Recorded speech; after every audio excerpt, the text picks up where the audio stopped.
Electron microscope से ही possible था। मतलब जब तक इलेक्ट्रॉन माइक्रोस्कोप जो है वो नहीं बनाई गई, उससे पहले तक ये तमाम के तमाम स्ट्रक्चर जो है ये समझे कि उनकी काविश है जो कि यहाँ पर बयान की गई है। तो पहले ये बताया गया कि जो प्लाज्मा मेम्ब्रेन है, आप देख रहे हैं फर्स्ट डायग्राम में, कि ये लिपिड की एक लेयर होती है। और इसमें ये बताया गया कि जो पोलर मालिक्यूल्स हैं, एरो दिखा रहा है आपको कि पोलर मालिक्यूल्स इसमें दाखिल नहीं होते और नॉन पोलर मालिक्यूल सेल के अंदर दाखिल हो जाते हैं। तो उसके बाद फर्दर जो सेकंड डायग्राम जहाँ पे लिपिड मोनोलेयर लिखा हुआ है, तो वो ये बताया गया कि जो प्लाज्मा मेम्ब्रेन है ये लिपिड की सिंगल लेयर पर मुश्तमिल होती है। जो बॉल दिखाए हुए हैं वो आप समझ सकते हैं कि ये हाइड्रोफिलिक हेड है फास्फोलिपिड के, और बाकी ऊपर जो है आपको इसके टेल दिखाई दी है। लेकिन फर्दर जो साइंटिस्ट हैं उन्होंने मजीद जो डायग्राम सी है उसमें ये बताया कि जो प्लाज्मा मेम्ब्रेन का स्ट्रक्चर है ये लिपिड बाई लेयर पर मुश्तमिल होता है। इसमें भी अभी तक किसी ने प्रोटीन की, कार्बोहाइड्रेट की, कोई मजीद जो है वो इंफॉर्मेशन ऐड नहीं की थी। खैर, अगर हम डायग्राम डी की तरफ बात करते हैं तो यहाँ पे डेवसन जो है उसके बारे में बताया हुआ है कि जो डेवसन ने क्या कहा था, उसने कहा था कि जो 1940 की बात की हुई है, ठीक है। और ये याद रखिएगा कि जो इलेक्ट्रॉन माइक्रोस्कोप है पहली बार 1950 में जो है ना वो बनाई गई थी। तो इसने ये कहा कि ये जो प्लाज्मा मेम्ब्रेन है अ, ये जिसे कहते हैं कि लिपिड बाइलेयर होती है, और इसके ऊपर प्रोटीन जो आपको ब्लूइश कलर की जो बॉल्स नजर आ रही हैं, तो उसमें बताया गया कि ये इसके अंदर प्रोटीन्स होती हैं। इनके प्रोटीन ऊपर भी मौजूद है और प्रोटीन नीचे भी मौजूद है, ठीक है। जैसे हम सैंडविच मॉडल नहीं पढ़ते, unit membrane model, sandwich model, तो वो पहली बार इसी ने, डेवसन ने पेश किया था कि ये प्लाज्मा मेम्ब्रेन जो है ये जो है लिपिड बाइलेयर पर मुश्तमिल होती है, और इसकी आउटर और इनर साइड पे थिन लेयर ऑफ प्रोटीन मौजूद होती है, और इसने मुकम्मल तौर पर इसको कवर किया होता है, जैसा कि आप डायग्राम में यहाँ पर देख रहे हैं। जी नेक्स्ट डायग्राम पे जाइए, ई पे जाइए। हाँ जी। अच्छा, यहाँ पे रोबर्टसन का लिखा हुआ है, बाकी डायग्राम कलर्ड है। तो यहाँ पर रोबर्टसन के साथ नाइंसाफी की हुई है कि इसकी डायग्राम को जो है उन्होंने कलर्ड शो नहीं किया बल्कि ब्लैक एंड व्हाइट शो किया हुआ है। साथ में बताया हुआ है यूनिट मेम्ब्रेन मॉडल। कि यूनिट मेम्ब्रेन मॉडल क्या है, या रॉबर्टसन ने 1950 60s में जाके, देखिए 1950 में इलेक्ट्रॉन माइक्रोस्कोप जब बनाई गई, तो इसलिए रॉबर्टसन ने क्या किया, इन्हीं मुख्तलिफ सेल्स को उनकी जो ऑब्जर्व किया उनके प्लाज्मा मेम्ब्रेन को इलेक्ट्रॉन माइक्रोस्कोप से, उसने यही कहा कि वही स्ट्रक्चर वैसा ही है जैसा कि डेवसन में पेश किया गया। मतलब एक से ज्यादा सेल्स को, मल्टीपल सेल्स की मेम्ब्रेन को ऑब्जर्व किया, तो सबके अंदर सबके अंदर यही कॉमन फीचर उसने देखा कि आप जैसे कि डायग्राम में देख रहे हैं कि दरमियान में जिसे कहते हैं एक आप कह सकते हैं कि थिन लेयर मौजूद है। असल में हैवी मेटल यूज की गई, ऑस्मियम यूज की गई। तो वहां पर उसने ये बताया गया कि जहां पर स्टेन जो है, स्टेन आपको बिल्कुल थिन दिखाई दे रहा है, ये बताया गया कि ये लिपिड बाइलेयर का जो हाइड्रोफोबिक टेल है वो जहाँ पर मौजूद है। और इसी तरीके से जो हिस्सा डार्कली स्टेन है उसमें ये बताया गया कि ये इसकी फास्फोलिपिड इनके हेड है। इस तरीके से ऊपर जो थिन लेयर मौजूद है, कहा कि ये वही प्रोटीन है जो कि डेवसन ने बताई गई, क्योंकि बहुत सारे सेल्स का जो स्ट्रक्चर ऑब्जर्व किया, सबका स्ट्रक्चर उसे कॉमन एक जैसा लगा, तो उसने कहा कि ये एक यूनिट मेम्ब्रेन है। यूनिट मेम्ब्रेन से मुराद ये कि जितने भी सेल्स होते हैं, हर तरह की सेल्स के अंदर जो प्लाज्मा मेम्ब्रेन का स्ट्रक्चर है वो सेम इसी रूल पर मुश्तमिल होता है, इसी जिसे कहते हैं कि उसके बेसिक सीक्वेंस होता है मॉलिक्यूल्स का, इसको नाम दिया गया यूनिट मेम्ब्रेन मॉडल का।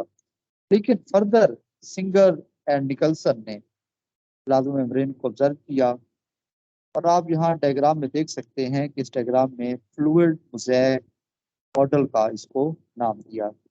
अब इसमें फ्लूइड क्या है, मोज़ेक क्या है? फ्लूइड है इसके अंदर लिपिड, मतलब जो लिपिड है वो बिल्कुल उनकी जो नेचर होती है वो फ्लो कर रहे होते हैं। ठीक है, लिपिड जो है वो फ्लो कर रहे होते हैं, मूव कर रहे होते हैं। और उसके बाद उनके अंदर प्रोटीन जो है वो आप देख सकते हैं कि डिसकंटिन्यूअस सीक्वेंस में है। देखिए जो बहुत बड़ा फर्क है रॉबर्टसन या डेवसन और सिंगर एंड निकलसन के मॉडल में, तो वहां पर भी प्रोटीन आपको दिखाई हुई थी कि प्रोटीन जो है वो मौजूद है। लेकिन दो बड़े फर्क है, यहाँ पर प्रोटीन जो है आपको एक एम्बेडेड होते हुए दिखाई गई है। ठीक है, उन्होंने कहा था कि प्रोटीन कैसी है, जैसे आप सैंडविच खाते हैं, तो बिल्कुल वैसे ही है कि आउटसाइड पे प्रोटीन है और अंदर की तरफ क्या मौजूद है, लिपिड है। ये बताया था रॉबर्टसन ने। लेकिन निकलसन सिंगर ने क्या कहा था, इन्होंने ये कहा था कि जो प्रोटीन है वो एक कंटिन्यूअस सीक्वेंस में नहीं बल्कि एक डिसकंटिन्यूअस सीक्वेंस में है। इसको हम नाम देते हैं एक मोज़ेक मैनर। ठीक है, और बाकी लिपिड जो है वो वैसे ही है कि हाइड्रोफिलिक है उसके, आपने देखा आउटसाइड, और हाइड्रोफोबिक है इनसाइड है। और लिपिड की बाई लेयर जो है वो मौजूद होती है।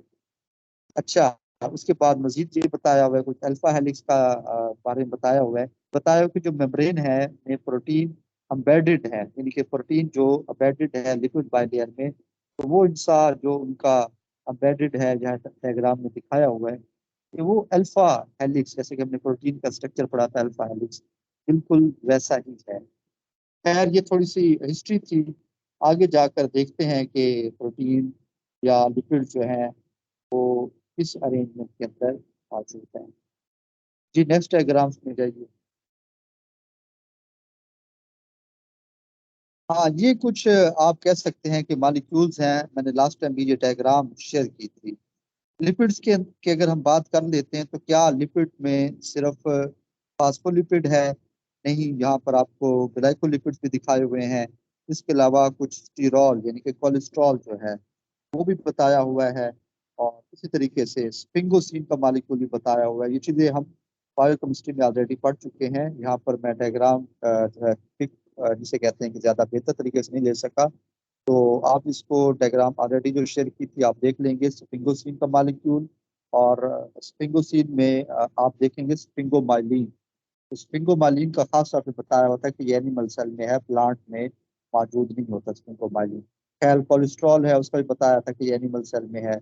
मजीद बताया हुआ था वहाँ पर जिसे कहते हैं कि और मालिक्यूल जैसा कि ग्लाइकोलिपिड बताए हुए थे और फास्फोलिपिड वगैरह बताए हुए थे, जैसा कि लेसिथिन है, उसका स्ट्रक्चर यहाँ पे दिखाया हुआ है। तो ये तमाम जो है हम कहते हैं कि लिपिड में शामिल है, उस कैटेगरी में ये प्लाज्मा मेम्ब्रेन में मौजूद होते हैं। जी नेक्स्ट। जी नेक्स्ट डायग्राम।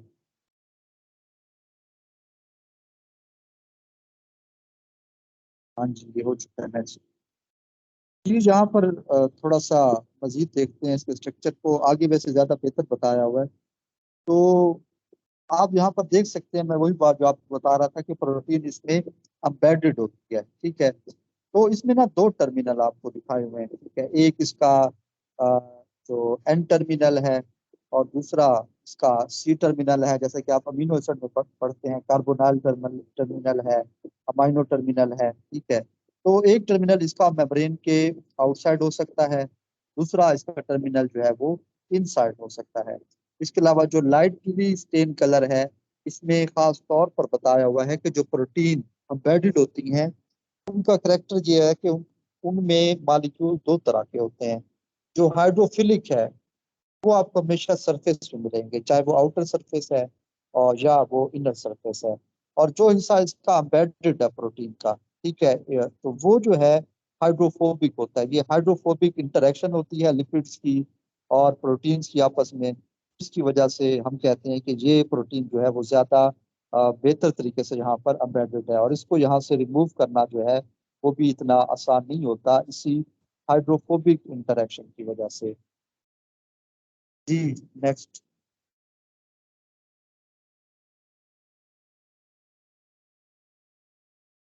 जी नेक्स्ट डायग्राम पे जाइएगा। हाँ जी नेक्स्ट।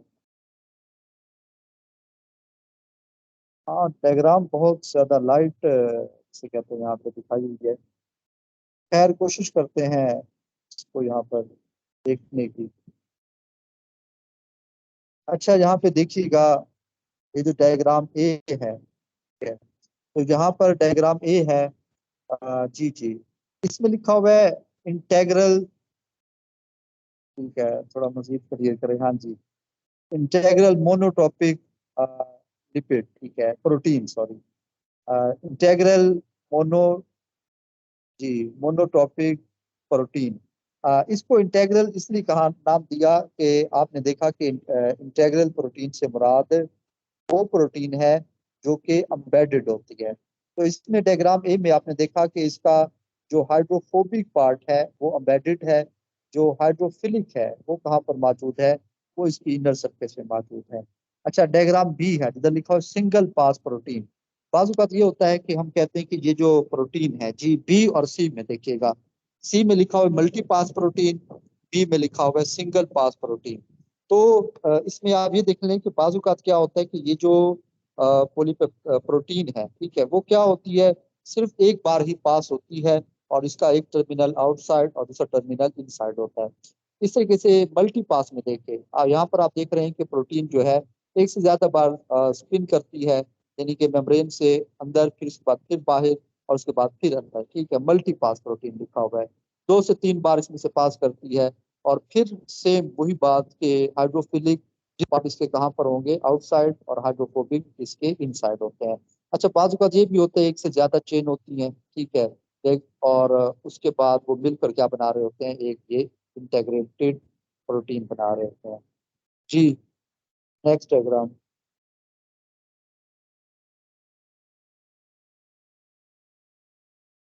हाँ जी, ये दिखाना चाह रहा था, बिल्कुल। अच्छा, ये डी है, इसमें मल्टी पास सब यूनिट दिखाया, आपने देखा एक से ज्यादा 2 चेन है, और वो बिल्कुल साथ साथ पर मौजूद है, और इसमें से लिपिड में से पास हो रही है। अच्छा, ई में दिखाया हुआ है पेरिफेरल मेम्ब्रेन प्रोटीन। ये जो पेरिफेरल है, ये इसमें से पास क्यों नहीं हो रही, क्या इसको पास नहीं होने दे रहा लिपिड? आप अक्सर देखते हैं, ठीक है, जैसा डायग्राम ई है, डायग्राम एफ है, ठीक है, डायग्राम जी है, ये हमें कुछ प्रोटीन आमतौर पर एफएससी की बुक्स में भी दिखाई देते हैं, तो इनको नाम देते हैं हम peripheral protein, peripheral membrane protein. जो ई वाली है, ये वाली आप कह सकते हैं कि हाईली पोलर है, इसमें हाइड्रोफोबिक जो है वो मॉलिक्यूल मौजूद नहीं होते। तो ये क्या है, हम कहते हैं कि फास्फोलिपिड के साथ हाइड्रोजन या इलेक्ट्रोस्टैटिक इंटरेक्शन रखती है, जो पेरिफेरल प्रोटीन, जिसको हमने ई में शो किया हुआ है। इस तरीके से जो एफ में शो की हुई है, हमने कहा कि ये ऐसी प्रोटीन है कि ठीक है, ये भी पोलर है, लेकिन ये लिपिड के साथ क्या बनाती है, कोवलेंट बॉन्ड बनाती है, कोवलेंट लिंकेज बनाती है। ई वाले में और एफ वाले में ये फर्क है, ई वाली क्या बना रही है, हाइड्रोजन बॉन्ड या इलेक्ट्रोस्टैटिक इंटरेक्शन, जबकि एफ वाली क्या बना रही है, ये कोवलेंट बॉन्ड बना रही है। जी वाली क्या बना रही है, ये कोवलेंट बॉन्ड बना रही है, किसके साथ, फास्फोलिपिड के साथ। तो ये कुछ थोड़ा सा आपको बताना था कि डिफरेंट काइंड्स ऑफ प्रोटीन जो है वो या तो सरफेस पे अटैच होती है, पेरिफेरल है, या हमने कहा इसके अंदर क्या होती है कि वो एम्बेडेड होती है। जी, नेक्स्ट डायग्राम।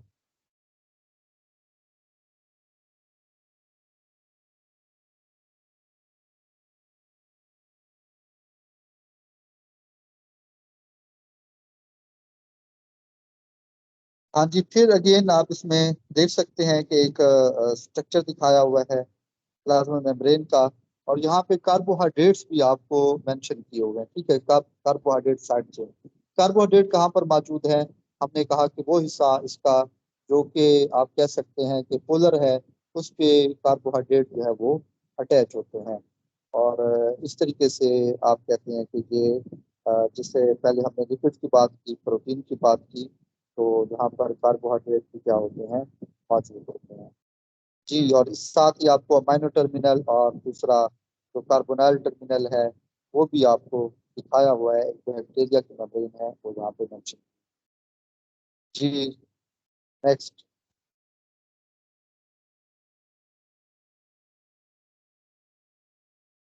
अच्छा, ये तो हमने कुछ प्रोटीन के स्ट्रक्चर्स पर बात कर ली, ठीक है, अब हम इसके प्रोटीन के फंक्शन की तरफ आते हैं। तो यहाँ पर प्रोटीन आमतौर पे फंक्शन के हिसाब से दो तरह की प्रोटीन होती हैं। एक हमने कहा चैनल प्रोटीन है और दूसरी हमारे पास कैरियर प्रोटीन है। ठीक है, दोनों ही आपने देखा मेम्ब्रेन के अंदर अम्बेडेड है।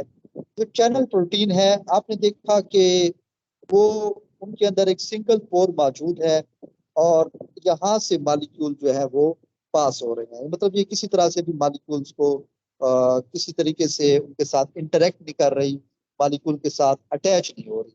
इसको हम नाम देते हैं चैनल प्रोटीन। अब कौन से मॉलिक्यूल ऐसे हैं जो चैनल प्रोटीन से पास करते हैं, उसका हम एग्जांपल ले लेते हैं। मिसाल के तौर पे वाटर।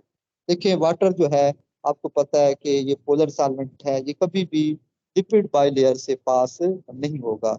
ये कहाँ से पास होता है? ये पास होता है इसी चैनल प्रोटीन से। अब यहाँ पे थोड़ा सा मजीद भी आपको बता दूं कि हर एक सेल के पास तकरीबन, यानी कि आमतौर पर हमारे बॉडी के जो सेल्स होते हैं उनके पास 13 different types of channel protein होती हैं, जिनको हम नाम देते हैं एक्वा प्रोटीन्स का। ठीक है, और यही एक्वा प्रोटीन जो है स्पेशलाइज होती है वाटर के लिए, और पानी क्या करता है यहाँ से पास करता है।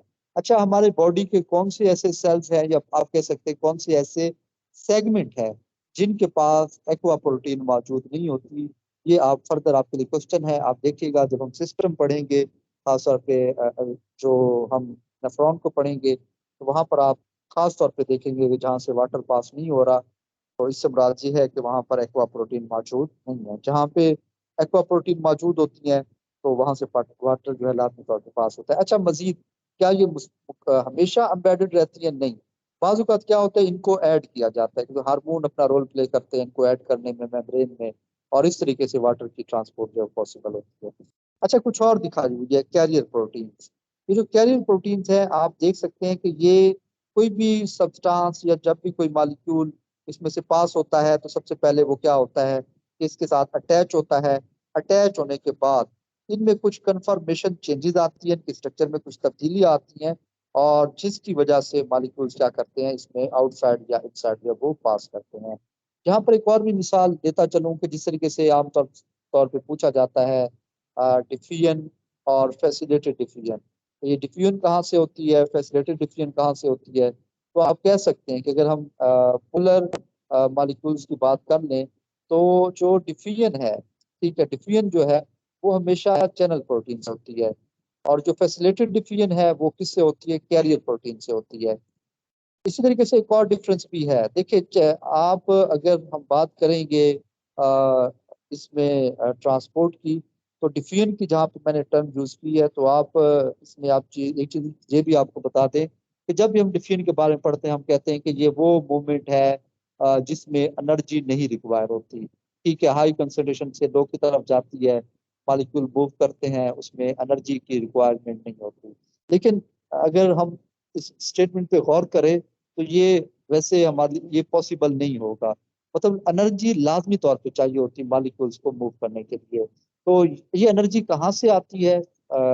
एनर्जी आती है इनकी जो काइनेटिक मोशन होती है मॉलिक्यूल्स की, और जिसकी वजह से मॉलिक्यूल मूव करते हैं। आप खुद सोचें कि अगर कोई मॉलिक्यूल जो है उसको किसी किस्म की कोई एनर्जी ना प्रोवाइड ना की जाए, तो क्या उसका किसी उसकी कुछ सर में दर्द होगा कि वो क्या करे कि यहाँ से एक जगह से दूसरी जगह मूव करे? लाजमी तौर पर जितने भी मैटर में आमतौर पे हम कहते हैं मॉलिक्यूल्स हैं, लिक्विड में, गैस में, सॉलिड में, उनमें कुछ ना कुछ मोशन होती है। वो एक जो मोशन है जिसकी वजह से मॉलिक्यूल क्या करते हैं आमतौर पर मूव करते हैं। खैर, डिफ्यूजन का बताना था कि डिफ्यूजन के लिए मॉलिक्यूल जो है यहाँ से पाथवे को फॉलो करते हैं चैनल प्रोटीन का। अच्छा, मजीद एक और फर्क भी है। दूसरा फर्क क्या है कि आप जैसे जैसे कंसंट्रेशन बढ़ाते जाते हैं तो डिफ्यूजन का जो रेट है वो इंक्रीज करता जाता है। लेकिन क्या जो फैसिलिटेटेड डिफ्यूजन है उसमें मॉलिक्यूल की कंसंट्रेशन बढ़ाने से जो है रेट ऑफ डिफ्यूजन का मुसलसल इंक्रीज होता है? ऐसी बात नहीं है। इसको आप ऐसे समझ लें कि जिस तरीके से आमतौर पे हम अ, चले, छोटी सी एग्जांपल है, मुनासिब तो नहीं है, अगर फर्ज किया हम कहीं लंगर लेने के लिए बचपन में जाते थे, ठीक है, तो हमें खास तौर पे कहा जाता है कि आपने गेट में से पास होना है, वन बाय वन जो है ना वो आपने पास होना है। ठीक है, गेट का साइज कुछ ऐसा होता था, हम वन बाय वन। अब वो तादाद बाहर जितनी भी ज्यादा होती थी, ठीक है, तब भी स्पीड में इजाफा नहीं होता था। क्यों? क्योंकि हमने क्या करना होता था कि हमें उस गेट से खास तौर पर पास होना था। हो सकता है वहाँ हमारी कोई चेकिंग वगैरह भी हो जाती थी। इसकी वजह से हम कहते हैं कि मेंबर बढ़ाने से या नंबर ऑफ पीपल बढ़ाने से उसमें जो मूवमेंट थी उसमें इजाफा नहीं होता था। यहाँ पर भी आप कह सकते हैं वी मैक्सिमम के बाद फर्दर आप कहते हैं अगर मालिक्यूल आप बढ़ा भी देते हैं तो फैसिलिटी डिफियन के रेट में कोई एज इट इज इजाफा नहीं होता। और दूसरा यहाँ पर एनर्जी खास तौर पे मेंशन है कि फैसिलिटी डिफियन में एनर्जी जो है वो भी आमतौर पर चाहिए होती है। मालिक्यूल्स क्या करते हैं, इंटरेक्ट करते हैं। इंटरेक्ट करने के बाद इन प्रोटीन की कंफर्मेशन में कुछ चेंजेस आती हैं और उसके बाद मालिक्यूल एक जगह से दूसरी जगह क्या करते हैं, मूव करते हैं। चलें, बाहर एक्टिव ट्रांसपोर्ट है जी, फैसिलिटी डिफियन के साथ है जहाँ पे एक्टिव ट्रांसपोर्ट है। तो यहाँ पर आप देख सकते हैं कि एक्टिव ट्रांसपोर्ट में एनर्जी कौन प्रोवाइड कर रहा होता है, एटीपी। फिर मेरे मुझसे थोड़ी सी बात जो है वो बाय मिस्टेक मैंने टर्म यूज कर ली। एनर्जी को आप खास तौर पे ऐसे समझ लें कि अगर एक्टिव ट्रांसपोर्ट की बात करेंगे तो उसमें एटीपी की एनर्जी चाहिए होती है। ठीक है, कुछ एनर्जी और भी सोर्स होते हैं, हम आगे जाके देखेंगे। अगर शायद मैंने डाटा भेजा हुआ होगा तो मैं उस पर बात कर लूंगा। खैर, अगर आपसे सिंपल तौर पे पूछा जाए फैसिलिटी डिफियन एक्टिव ट्रांसपोर्ट में, तो फैसिलिटी डिफियन में आपको एटीपी नहीं चाहिए होता और एक्टिव ट्रांसपोर्ट में आपको एनर्जी या एटीपी जो है लाजमी तौर पर चाहिए होती है।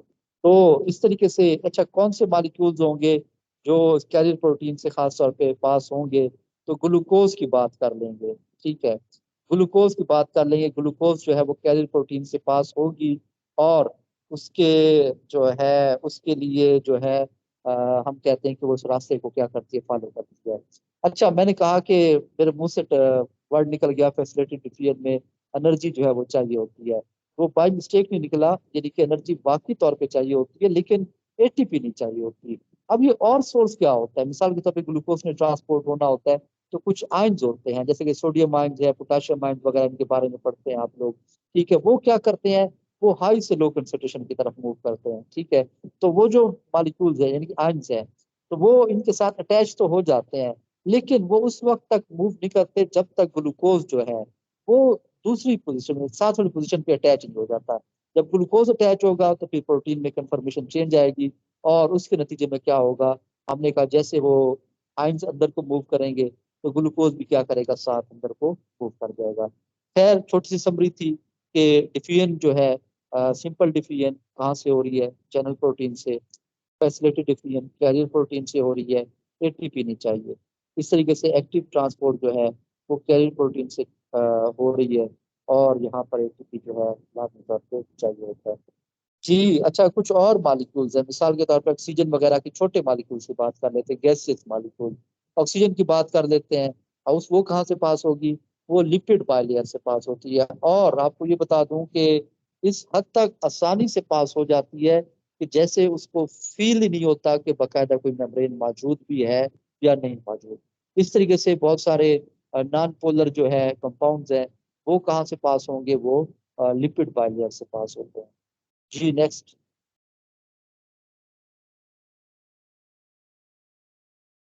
शायद ये डायग्राम आखिरी हो, मैं मजीद डायग्राम शायद भेजना भूल गया था। अच्छा, यहाँ पर एक और आप लोग देख सकते हैं कि आयंस की खास तौर पर बात हुई है।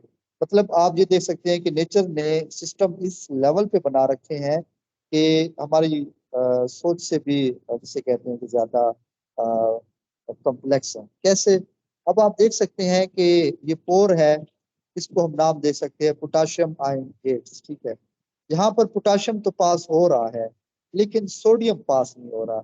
अगर हम पीरियोडिक टेबल से देखें तो वहां पे पहले बारी आती है लिथियम की, टॉप से बॉटम ग्रुप में, उसके बाद सोडियम आता है, उसके बाद पोटाशियम आता है।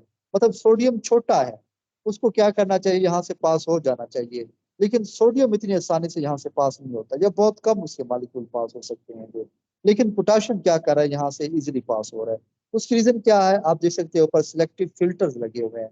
ये फिल्टर्स क्या करते हैं, ये फिल्टर्स ऐसे करते हैं कि जिस तरीके से आप फिर एग्जांपल ले सकते हैं कि आपने अगर किसी गेट से गुजरना है, कोई चेकिंग गेट है, वहां पर क्या होती है, बाकायदा तौर पे आपकी चेक आपको चेक किया जाता है। ठीक है, तो कुछ ऐसे ही है कि पोटाशियम जब यहाँ से पास होता है तो हाइड्रेटेड फॉर्म में होता है, और वो जिसका हाइड्रेटेड है मतलब वाटर है, वो क्या करता है, इन फिल्टर के साथ इंटरेक्ट करता है, तो जिसकी वजह से सोडियम जो है वो डिहाइड्रेटेड फॉर्म में या एनहाइड्रस फॉर्म में क्या होगा, यहाँ से पास कर पाएगा। लेकिन यानी कि पास एनहाइड्रस फॉर्म में ही होना होता है। अब अगर हम बात कर लेते हैं सोडियम की, तो जो सोडियम है वो साइज में बहुत स्मॉल है, उस पे उससे गिर जो वाटर मॉलिक्यूल अटैच होते हैं वो इसके साथ इंटरेक्ट नहीं कर सकते फिल्टर के साथ, जिसकी वजह से इन पोर से सोडियम का पास होना मुश्किल होता है और पोटाशियम जो है वो आसानी से पास हो जाते हैं। ये देखिए, अगर मैंने कोई नेक्स्ट डायग्राम शेयर की थी तो इसमें ज्यादा बेहतर हो जाएगा, वरना मैं लेक्चर के बाद शेयर कर दूंगा। मजीद है कोई डायग्राम? नहीं सर, यही आपने शेयर की थी। चलें, बहरहाल आपको जो बातें इसमें बतानी थी कि मेन फंक्शन के हवाले से, तो हम इसको नाम देते हैं सेलेक्टिवली परमिएबल मेम्ब्रेन का। तो सेलेक्टिवली परमिएबल मेम्ब्रेन का हमने नाम इस वजह से दिया, आपने देखा कि बहुत सारे मालिक्यूल्स की चेकिंग हो रही है, मतलब जो कि पोलर हैं उन्होंने कहाँ से पास होना है, प्रोटीन से पास होना है, जो नॉन पोलर है उसने कहाँ से पास होना है, उन्होंने जो है लिक्विड बाइलेयर से पास होना है। इस तरीके से मजीद आपने देखा कि उनके जो पोलर हैं कुछ मालिक्यूल जो हैं, आपने देखा कि उसके लिए स्पेसिफिक प्रोटीन्स है, जैसे वाटर के लिए एक्वा प्रोटीन्स होती है।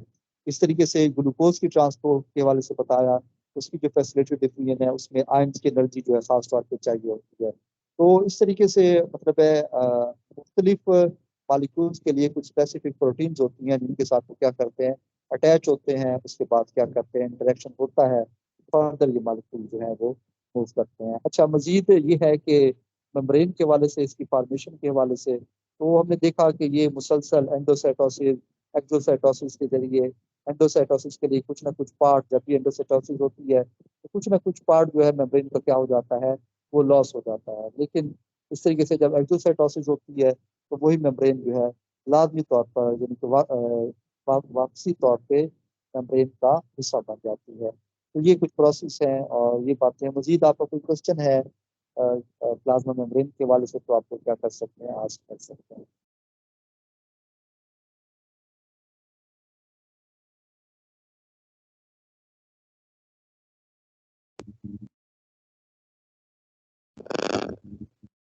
अस्सलाम वालेकुम सर।